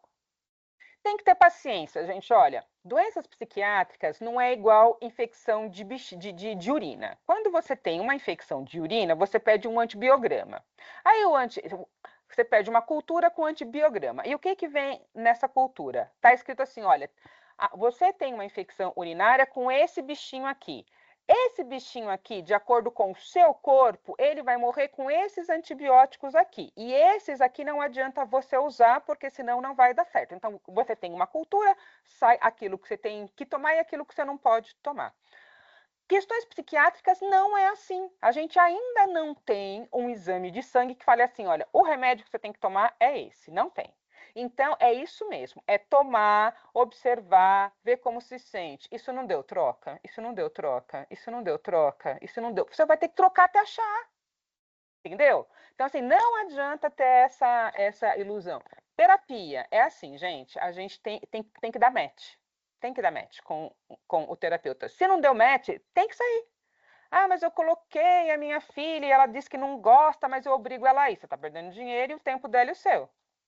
Né? Não adianta. Então, assim, precisa dar esse match. Essas coisas são muito importantes. E para a pessoa que vai se submeter a um tratamento, é entender que, assim, gente, não tem máquina perfeita aqui nesse mundão, né? Há pessoas que vão ter pressão alta, outras pessoas que vão ter tantas outras coisas. Tem gente que tem rinite, hipotiroidismo, tem gente que tem miopia, tem gente que tem transtorno do déficit. E aí a gente vai lá, trata, cuida, né? E vive melhor. João? Olha, eu me identifiquei muito com a situação em família. Eu tenho um filho, tudo que você falou aí parece que foi cópia. Agora, eu queria que você compartilhasse melhor a tua experiência com o tratamento, porque a gente vê medicamentos extremamente caros, difícil de se encontrar também. Eu estou falando do Concerta, que foi um dos quais eu comecei, muito caro. As terapias muito difíceis da gente encontrar, profissionais qualificados. É uma fala assim, em meio à multidão, a tua, mas muito bem aplicada pela tua própria experiência de vida. A gente vai fazendo laboratório também em relação a tentar desmamar um pouco esses medicamentos caros, mas pelo que eu vejo é burrice. É interessante ter esse auxílio sempre da construção dessas sinapses.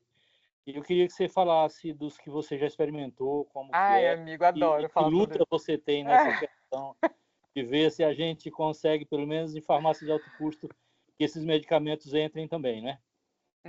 Olha, eu acho que é muito importante. Desculpa. Oi, Maria. Aproveitando o gancho do João, não só o que você fez em termos de terapia, quais treinamentos de habilidades, essas coisas todas. Né? Porque, na verdade, eu preciso de um norte, entendeu? Porque eu sinto que preciso ajudar minha filha de alguma forma. Vamos lá. Em relação às medicações, né?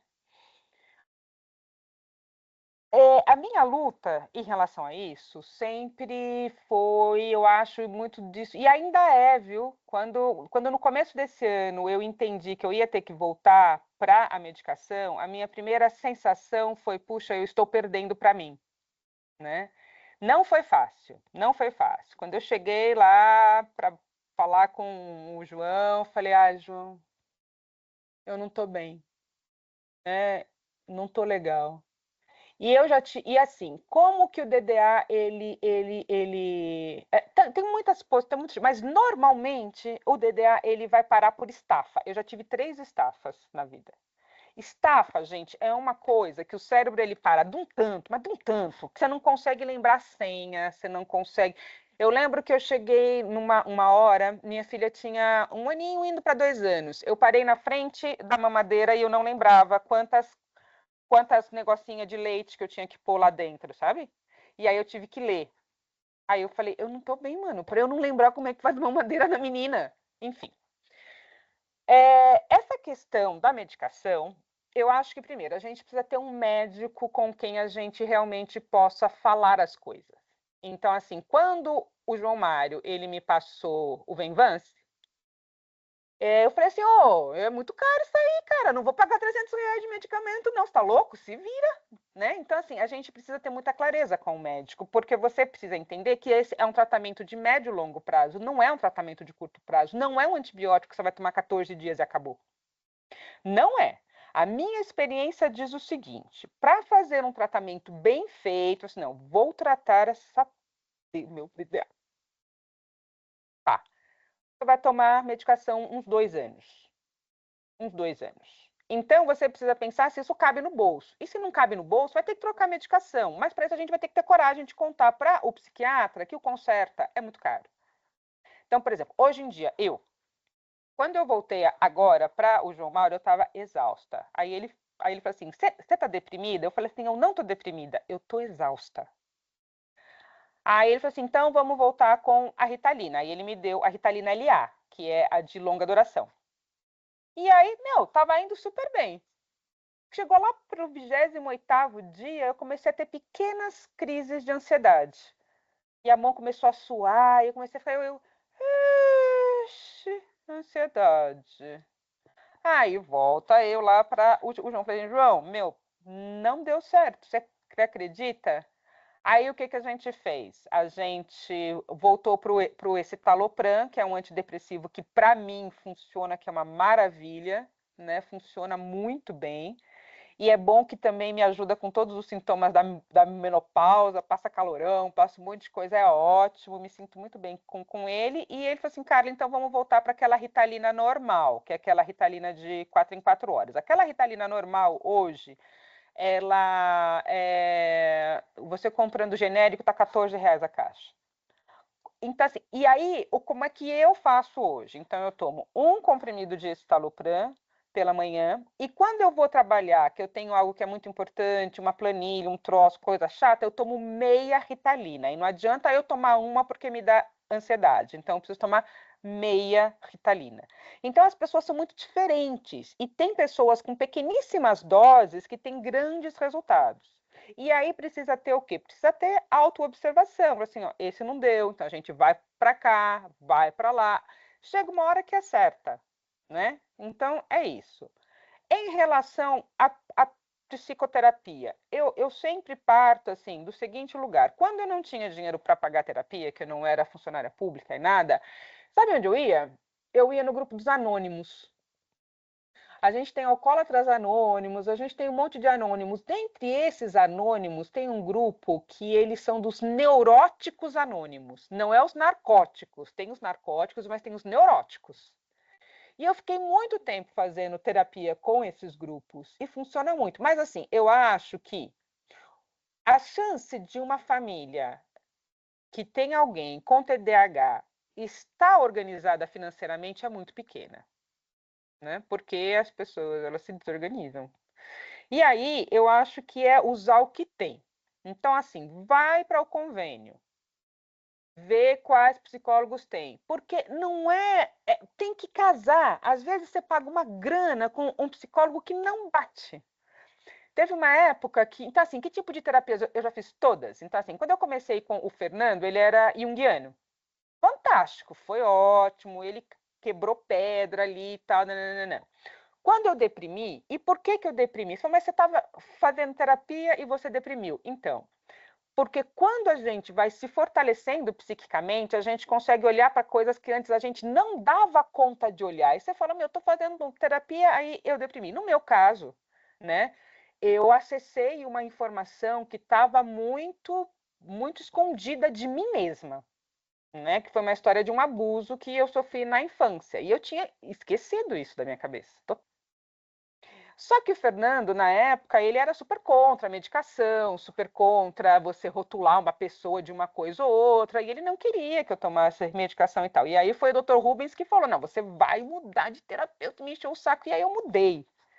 Né? E aí deu muito certo. E aí a segunda, que foi a Ivonete, ela era cognitivo-comportamental, que eu acho que para o DDA é bom, né? Porque a gente vai ter que aprender a lidar, vai ter que aprender a ter horário, vai ter que aprender a se organizar, fazer tabela. Não, a gente não vai fugir disso, enfim.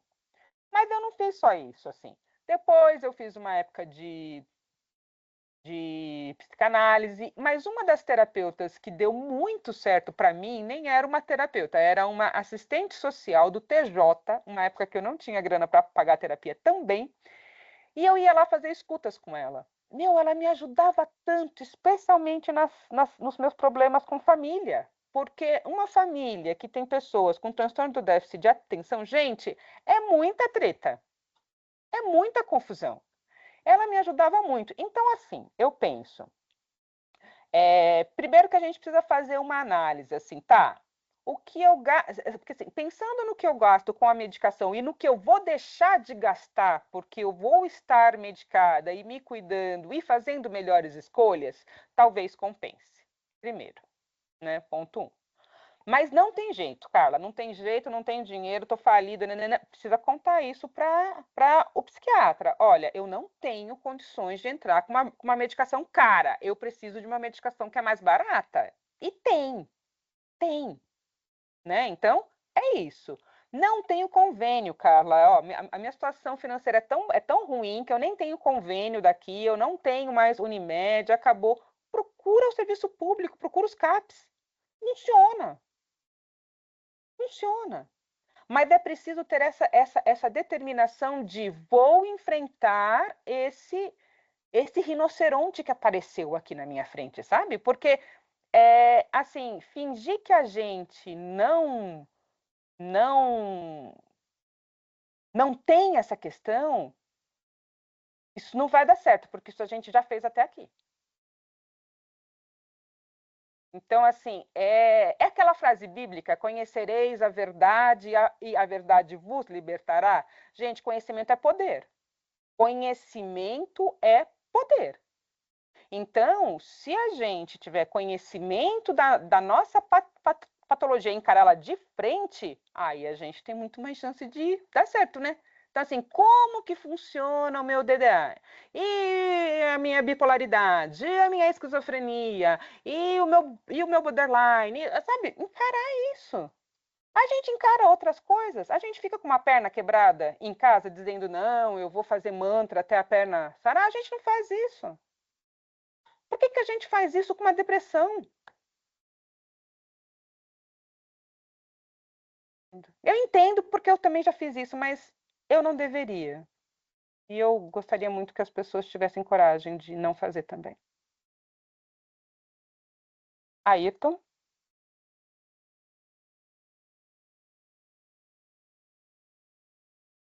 Oi, Carla. Em primeiro lugar, muito obrigado por compartilhar as suas vivências. Para mim foi muito enriquecedor tudo que você falou. Foi divertido em algumas partes também. E isso é incrível. E a mim, eu queria só esclarecer. Você falou sobre a cocaína e o álcool, né? Que às vezes são usados como uma espécie de tratamento meio enviesado, né? Meio às avessas, né? De um problema sério como o TDAH. E onde entram as metanfetaminas, essas outras coisas? Tudo isso também pode estar relacionado? Tudo isso. Tudo isso. Então, por exemplo, o álcool. O álcool, ele trabalha no GABA. O GABA, ele é o quê, meu Deus? Ele é aquele que impede a transmissão de neurotransmissores. Eu acho que é isso. Então, o que acontece? Uma pessoa que está, por exemplo, ansiosa e ela bebe, ela fica muito mais calma. Entendeu? porque aí tem a ação do GABA no cérebro. Então, ela bebe, ela relaxa. Ela fala, oh, né, tá, eu tomar aqui uma taça de vinho para eu... Funciona. Funciona. Vai funcionar para sempre? Não vai. Entendeu? Essa é a questão. Por que que pessoas que têm o TDAH geralmente gostam de esportes radicais? Porque liberam uma quantidade enorme de adrenalina e noradrenalina. E aí a pessoa fica calma. Quer uma coisa que funciona muito para quem é neurodivergente? Correr. Né? Você vai correr, você volta ó, focadinho. E disciplina para correr? Como é que tá assim? É um correr atrás do rabo, sabe? Então, assim, eu preciso de disciplina para eu criar uma estrutura para que eu consiga cumprir com os meus compromissos e ter mais atenção. Mas para fazer isso, eu preciso ter atenção. Aí eu não tenho atenção. Então, a gente tem que romper com esse ciclo em algum lugar. Por isso que eu realmente, euzinha, acho que em alguns momentos a medicação ela é importante. Então, assim, quando eu uso medicação hoje em dia, quando eu preciso muito, então, assim, para ir para a faculdade, eu estou usando. Hoje, eu usei. Mas, por exemplo, final de semana, eu não uso. Nas férias, eu não uso, né? Porque eu não preciso de Ritalina para as férias. Provavelmente, quando eu terminar a faculdade, eu não vou precisar mais, porque né, não é tanta coisa para a minha cabeça. Então, assim, na época em que eu descobri o meu DDA, que eu estava na USP, você pega meu histórico antes da Ritalina, depois da Ritalina, é outra coisa. Aí eu tomei, acho que uns 3 anos. Aí eu fiquei muitos anos sem tomar, muitos anos, tipo dezena de anos sem tomar. E agora que eu inventei de fazer uma nova faculdade, não deu mais, né? Assim, não deu. Eu estava exausta. E eu falei, meu, não dá, preciso de ajuda. Então, ó, metanfetamina, álcool, sexo. Loucura, né, gente? Sexo, drogas, maconha. E aí tudo isso precisa ser olhado com muito cuidado, né? Porque assim, vão ter pessoas que vão ficar muito bem com o canabidiol. Eu não sei falar muito sobre a maconha, né? Mas o que eu sei dizer é que, como nós sabemos, o abuso do álcool, o abuso da cocaína, vai dar onde? Não vai dar certo. Eu tenho uma experiência muito de perto de uma pessoa que tem um transtorno de déficit de atenção e ela decidiu se automedicar com cocaína. Não dá certo. Simplesmente não vai dar certo. Vai chegar uma hora que isso não vai dar certo. Então, assim, eu passei a minha vida inteira ouvindo coisas do tipo: ah, Carla é fogo de palha, Carla começa, mas não termina. Falar, olha, gente, DDA igual a sem noção. Eu não sei se eu já falei isso aqui, né? O DDA ele é muito sem noção, ele não sabe a hora de falar, a hora de não falar, e tal.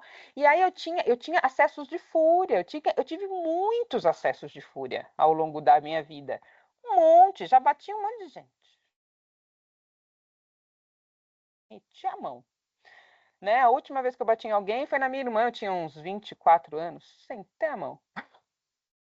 Né? E aí, assim, poxa vida, e isso tudo vai gerando tantos problemas e dá para ser de outro jeito, né? Desde que a gente consiga fazer esse amadurecimento psiconeural, psicoquímico, mas também esse amadurecimento emocional, né? Então, assim, poxa, quando eu me percebo, por exemplo, que eu estou em um dia que eu estou mais DDA, assim, puta, eu estou muito fora da casinha, para as pessoas que convivem comigo, eu conto.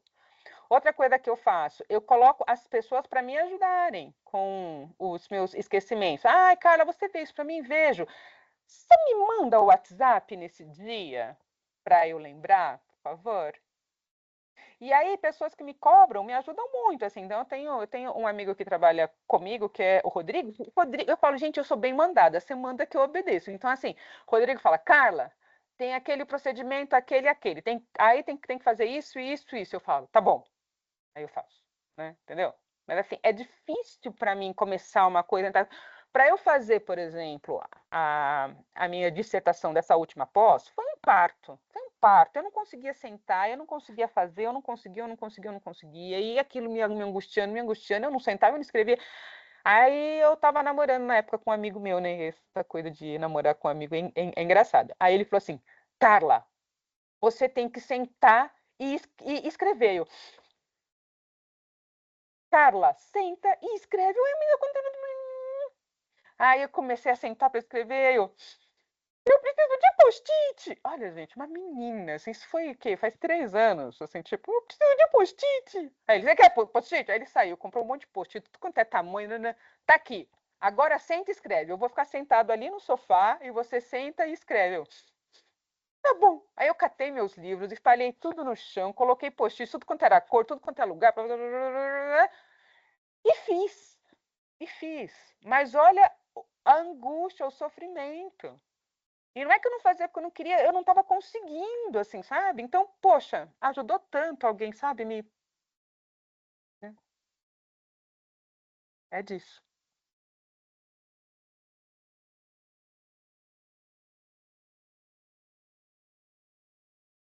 Carla, Opa. bem? Assim, só que como a gente já passou bastante do horário, acho que é bom a gente encerrar por aqui, tudo bem? Uhum. Tá ótimo, tá perfeito, até porque já estão me chamando numa outra reunião.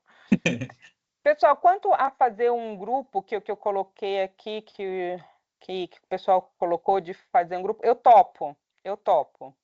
Eu acho que a gente pode fazer isso sim, eu acho que pode ser muito, muito positivo para todos nós. Obrigada pela atenção, pela paciência, por terem ficado tanto tempo e espero ter contribuído de verdade. Contribuiu com certeza, foi excelente. Maravilhosa como sempre. Beleza, obrigado, gente. Até mais. Tchau, gente. Obrigada.